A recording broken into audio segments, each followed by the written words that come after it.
Hi, I'm Sanja Grđan, a PhD student from the University of Dubrovnik in Croatia. For my thesis, I'm studying a long-term effect the range of ocean acidification conditions have on biological traits of one of marine predatory gastropod species. For the purposes of monitoring carbonate chemistry during my experiment, I had to make my own TRIS buffer according to the protocol outlined in the paper by Paulson and Dixon. I would definitely recommend reading this paper before attempting to make your own TRIS buffer, just to get familiar with the background. After making my buffer, I compared its performance with the TRIS buffer purchased from Scripps Laboratory, and the results were very satisfying. In this video, I'm going to show you step by step on how to prepare your own TRIS buffer. This is the list of chemicals you're going to need to prepare the buffer. Before we start, I'd like to point out one thing I did differently than outlined in the protocol. It is advised to use commercially available 1 molar solutions of magnesium chloride and calcium chloride, but, and I quote, "While it is possible to add magnesium chloride and calcium chloride directly as solids, their exact level of hydration will need to be known.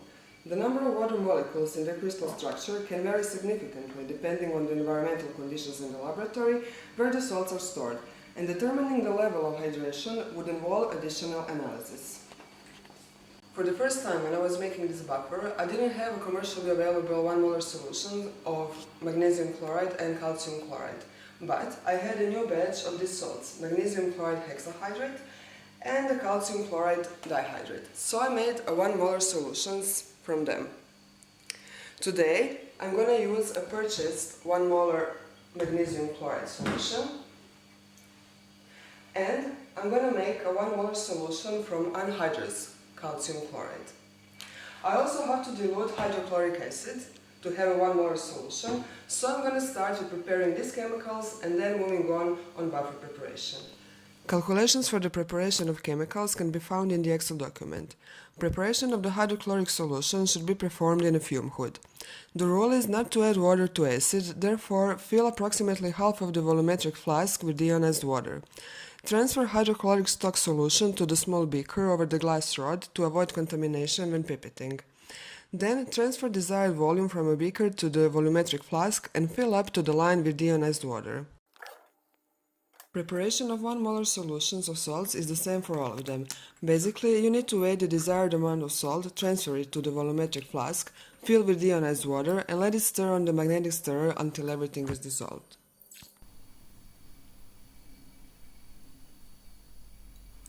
For calibrating the buffer ratio, we're going to start with weighing out about 1 gram of TRIS solid in a beaker, and we have to record this weight accurately. Then add deionized water to the weight of about 80 grams.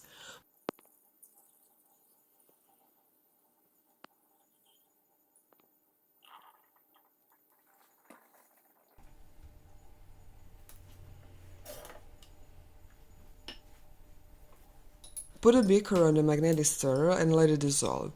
After that, add 6 drops of methyl red indicator and solution will turn yellow.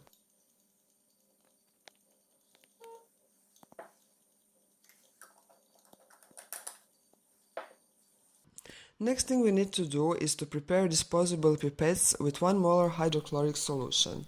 Make sure that you have 1 disposable pipette with a narrow tip for adding a very small drops when reaching the end point of the titration. Put pipettes with hydrochloric acid in a small beaker and record the initial weight.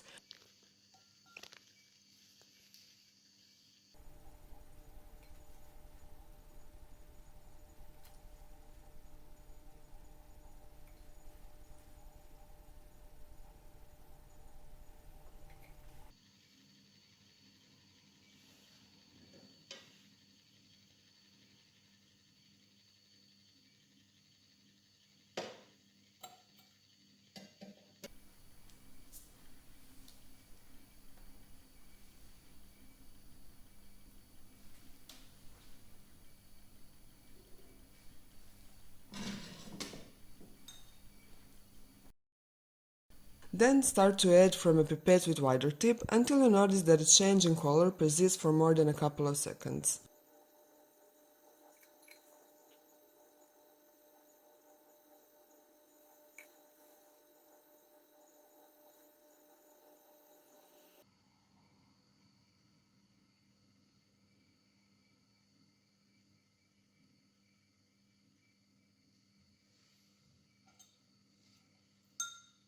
After that, take a pipette with a narrow tip and add slowly, drop by drop, until one drop changes color from orange-pink to a distinct pink.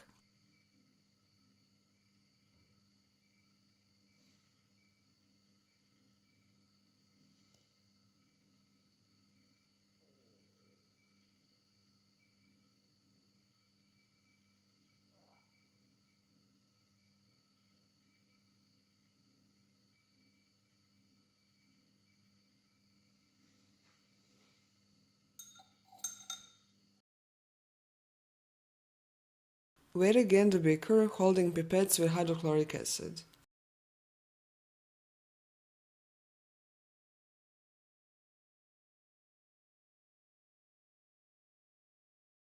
Practice this titration method until you can get a relative standard deviation of 0.1 or less for 4 samples in a row. In the Excel spreadsheet provided by Paulsen and Dixon, insert the TRIS weight, initial weight of beaker holding pipettes with hydrochloric acid, and then the weight after titration.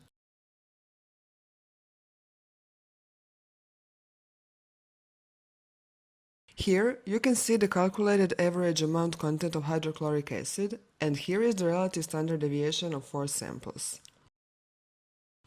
Copy this hydrochloric acid value to the next sheet, and here you'll see the desired weight of hydrochloric acid that needs to be added.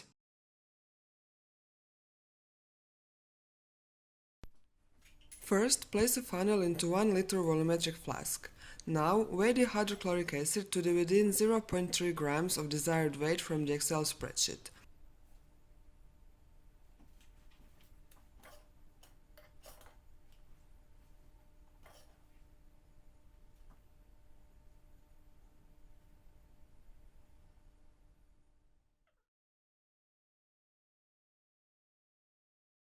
Record accurately the weight you actually added. Transfer hydrochloric acid to the volumetric flask by rinsing the small beaker with deionized water. You can use more or less 100 ml for each chemical addition. Insert here the actual hydrochloric weight added. Now you'll get the weights of other components scaled to the added weight of hydrochloric acid.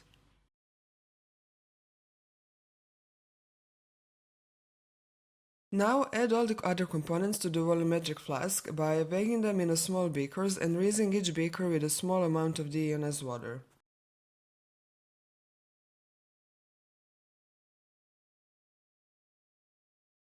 After you added all the chemicals, close the volumetric flask, mix it by hand for salts to start dissolving.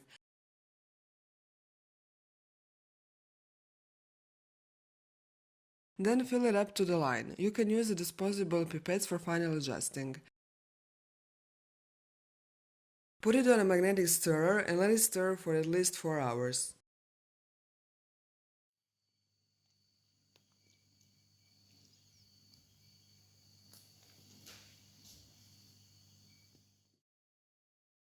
Once the process is complete and all the salts are dissolved, pour your TRIS buffer over the funnel to the storage bottle.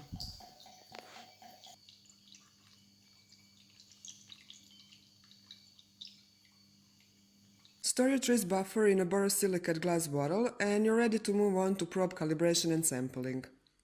To find out how to do that, take a look at our next video.